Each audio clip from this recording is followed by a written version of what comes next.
In this episode of FAQ with AGIQ, I'm going to talk about some of the best ways to scale a facility.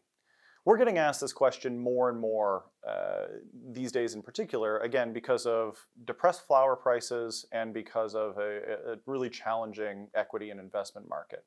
It means that more facilities are wanting to start small and expand in time. Now, when you scale a facility, the conversation around scaling really needs to start with the first phase of your building.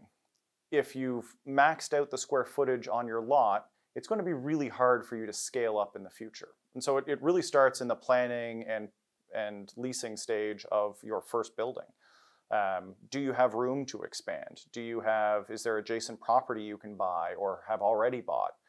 Do you have enough utility on site to be able to scale up appropriately? Or does your local utility have the ability to give you more on a reasonable timeline? So it really is a holistic conversation that starts early.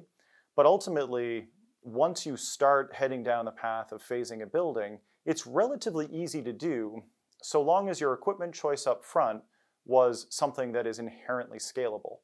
Unitary equipment or a decoupled system are both systems that are inherently scalable. You can always buy more for a single room or for a pair of rooms or for 3 or 4 rooms.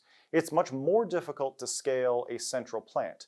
The economies of scale available on a central plant require you to basically buy the whole thing from the get-go.